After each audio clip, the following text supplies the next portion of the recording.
These are taking quite a while to make, aren't they? Well, at least now we're moving on to Generation 5, so let's get started.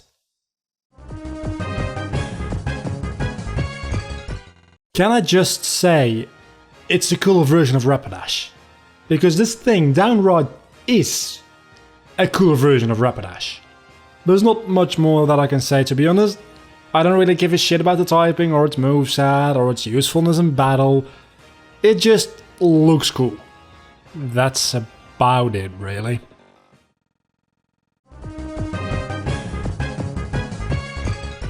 I don't think I have to explain myself here too much, do I? Bring this thing into a Sandstorm with the Sand Rush ability and nothing will outspeed it. Well, almost nothing. It was my favourite Pokemon to run on my team back in the day when I did some competitive stuff, and it really never disappointed me. As far as its design goes, it's not really that great, to be honest. I would have preferred it to be a little bit more of a basic design.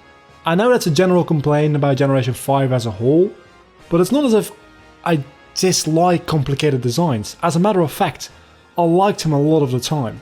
But this one just could have been a little more basic if you ask me, and it would have been better fit for the Pokemon.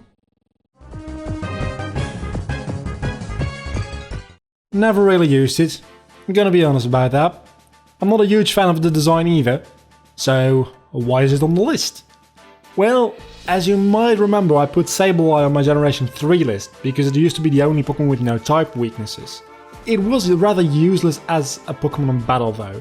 Still, nothing could hit him super effectively. Then Fairy types became a thing and Sableye lost the only good thing going for him. Now, meet Electros.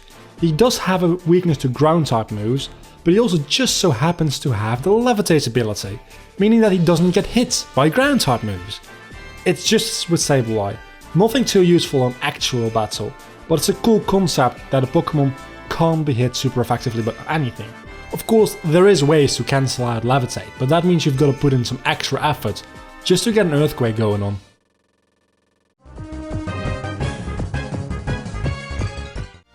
I had one of these in my first Unova playthrough. I caught a Sandile thinking it would be a nice thing for the next gym coming up because it would be an electric type gym. Little did I know that this thing would become the powerhouse of my team. Crocodile joined Floatzel on the list of Pokemon that I have legitimately leveled up all the way to level 100. And that list is short. Like, really short. I'm slightly annoyed by the fact that it goes from being brown to being red, but hey, looking at its shiny form, I think we can all agree it's a good thing. It doesn't normally look like that, right? At the end of the day, I can sum up all the reasons for this Pokemon being on the list in one word. Nostalgia.